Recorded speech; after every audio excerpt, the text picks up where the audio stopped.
Hello, Gene Schwimmer here. Welcome to today's vlog. I trust everybody had a great Labor Day. Most of you going to the beach, barbecuing, or just chilling out. And our liberal friends in Seattle and Portland and Minneapolis and a few of these other Democrat-run cities, an enjoyable day and evening, probably evening, of looting and arson and just general violence, tipping over restaurant tables, harassing people, stopping traffic. I hope you had a good time, because that's obviously what your mayors want, because they don't seem to be doing much, though they do seem to be doing a little bit more, to give credit where credit is due. What I want to talk about today, though, has a lot to do with these riots, but in a different way. I want to talk about wargaming. I'm sure everybody knows what a war game is, but just to be sure, because there actually are two kinds. The traditional kind is in our army. The prime example would be during the Cold War, when we would war game wars against or fighting against the Russians. So you would have raw infantry recruits to be trained.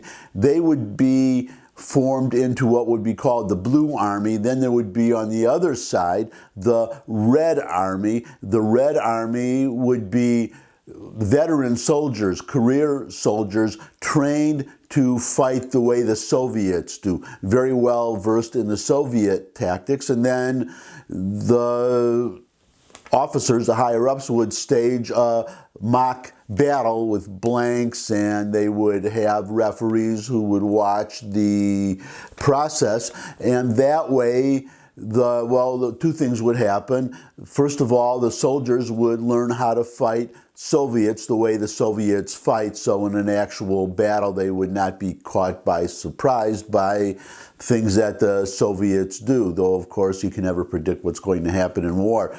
But it would also allow the referees and the officers to see what worked and what didn't work, and to train the soldiers better to come up with countermeasures. That's a traditional war game, but there's another kind of war game which is more weighted towards not training but towards prediction, where you have people sit in a room, they pretend to be various participants in a potential battle. For instance, the brass, the military brass, might want to know what would happen, how would we react, how would the Chinese react if the Chinese invaded Taiwan. What would they do? What would we do? And you would have various players. That's what they call it, war games, because it would be like a game. But in this case, it would be like a board game or a computer game. You would have somebody to be the Taiwanese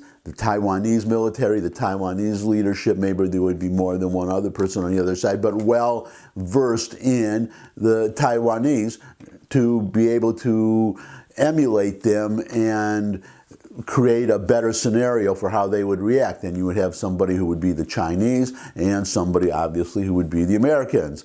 Then they would have the war game, the process, and they would see who would win, who would lose, who would do what, and then they would draw conclusions from it and then see where we were weak and where we had to shore up, or where we were strong and where it made sense to strengthen more, or where we could be so strong in one area that we could move resources to shore up a weak area. You see what I'm getting at.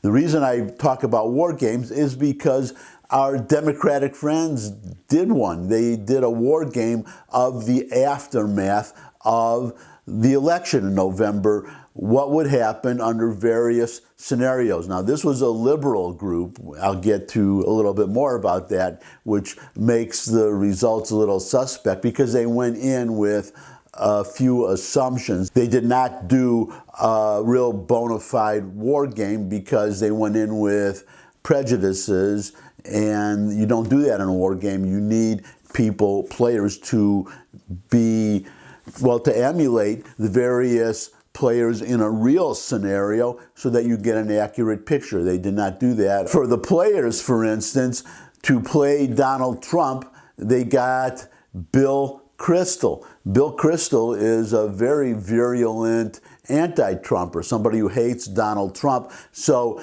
he acted like Trump the way he imagines Trump to be, not necessarily the way Trump is, but there's obviously a prejudice. You don't get somebody to act like Donald Trump, who is a never-Trumper, who just virulently hates him. Could be somebody who doesn't support Trump, but somebody who is objective enough to give an accurate picture of what Trump would do in a certain situation.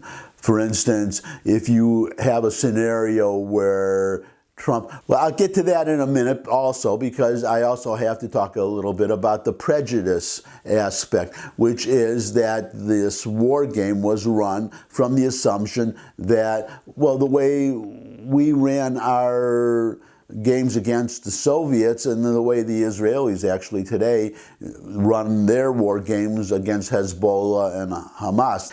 The assumption that the people who ran this war game, liberal Democrats and a never-Trumper, is that, as we would do with the Soviets, they take the Democrats or the Biden supporters as good guys and the Republicans as bad guys, even though they are fellow Americans. So, for example, they operate on the assumption that what they did was they set up 4 scenarios.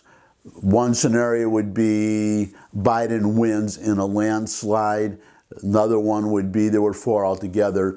The other scenarios are that Biden wins a close race, then Trump wins a close race, and then Trump wins in a landslide. They have these 4 scenarios, and in their war game, in all but the scenario where Biden wins in a landslide, there are riots. There are riots and civil war, all kinds of violence in any scenario except if Biden wins in a landslide. The obvious implication, which they apparently ironically don't realize, that if those are the results that you predict from your war games, then what you're saying is that if you take their conclusions to heart, what they are saying is that if Biden wins in a landslide, Republicans, conservatives, Trump supporters will accept the results. There won't be any rioting. There will be a peaceful transition of power, which means, again, that the Republicans would not riot. They would not riot. They would not loot. They would not burn. That is what they concluded, that there would be a peaceful transfer of power if Biden wins in a landslide. But in all other cases, including when Trump wins in a landslide, there will be violence, there will be riots, and there will be looting, and who knows what else. That's what I found a little interesting and a little ironic, because they are saying that even, well, Hillary Clinton said that Biden should not concede under any circumstances, at least on election night. So they are saying that even if Trump wins in a landslide, that Democrats, liberals, the left, are not going to accept the results. And they are also saying if Trump wins at all, that they will not accept the results. And they are also saying that if Biden wins, but not decisively, not in a landslide, that in that situation, that Republicans would riot. That if it's a close election, even if Trump wins, that there would be violence. And they are really talking about, in that case, if they're saying there's violence, they are saying that if Trump wins at all, there will be violence. Now, other people have gone farther, other liberal pundits, and have said that there would be a civil war. So I am here to tell you, I have my own little war game. I did a war game in my head, and I can tell you what is going to happen. No matter what happens, you're going to see more violence. You're not going to see a civil war, because you have to remember, in the actual Civil War, that you had heavily armed people on both sides. In fact, you had an army in the south and an army in the north, and you had a clear geographical line. Now you have, for instance, New York City, a pocket of liberalism in a more conservative state. Same thing in California. So you don't have a separate geographically contiguous area to fight from, to have an army. And then you have to remember that these people, our friends on the left, a lot of them are for gun control. So a lot of them may not be armed, though a lot more are these days, because a lot of liberals are buying guns because of liberal rioting in these Democrat-run cities. So they are suddenly learning about the joy of the Second Amendment and running out and buying guns, which is good in one respect, if I can digress, but it's bad for me and us other gun owners because they're buying up all the ammunition. You have all these new gun owners and the ammo producers cannot keep up. Plus you have, well, liberals too, but you have people like me, the traditional people who normally own guns, already have guns, who are seeing all this rioting, and we want to stock up. I want to have a lot of ammo, and I can't get any. I can't find it anywhere. Even .22 long rifle, which is not really considered a self-defensive round, though it is a good self-defense round. It can work if you don't have anything else, but even that is hard to get. So I have a .22 pistol, I have a .380, I have a 9mm. I want to go to the range and practice, but I have no ammo. I have to conserve the ammo that I have in case I need it for a real situation. That is one of the downsides of the happy result of our liberal friends learning to love the Second Amendment. But the point I was making, because I digressed again, I do that sometimes, is that there's no possibility of a liberal army that's going to fight a conservative army. Plus, the president has an army. I think it was Cuomo. Yeah, Cuomo said that if Trump comes to New York, he better have an army. Well, he has an army. He has an army and a navy and an air force. He's the commander-in-chief, for Pete's sake. He has an army. Now, these people who want to have a civil war or predicting a civil war, they need an equally large and equally powerful army. They are probably counting on a lot of the military in these areas to, where they don't like Trump, to suddenly turn against the country. But again, they are little pockets of liberalism. There's no contiguous area to form an army. So the whole idea is absurd. That's my first conclusion from my war game. My second conclusion is that you're going to see, yes, a lot of violence, a lot of rioting, a lot of arson in liberal cities. In other words, you're just going to see more of the same. They're going to burn down their own cities unless the mayors do something and call in the National Guard, call in Donald Trump to help if he wins, or call in Biden to send in the National Guard if he wins. And would he do that? And this gets me to my own suggestion, which is for all these people who ran this war game, these liberals, you ought to go sit down again and run a new war game of what is going to happen when all this violence occurs. I can tell you that in conservative cities, red states, that those riots will be put down quickly and harshly. But what will happen in the liberal cities?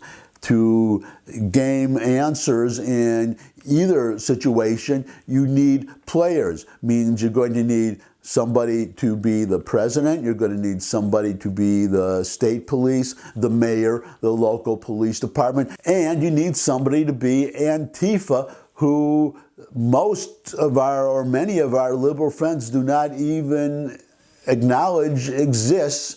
And when they do acknowledge it, they don't acknowledge that they don't acknowledge that they exist. They do acknowledge that Black Lives Matter exists, but they don't acknowledge that Black Lives Matter is violent. They are not peaceful demonstrators. So if you don't go in with somebody who can accurately portray Black Lives Matter people out on the streets. I don't know how you could run an accurate war game. And then in fairness, you have to have a small number, a much smaller number of right-wing activists. They have to have somebody playing them, but they have to portray them accurately, which is not looting, not burning, not attacking businesses and burning down police stations, but protecting property and confronting the rioters. Then you will get, well, predictions are just predictions, so no one can say what would actually happen, but you would have a much more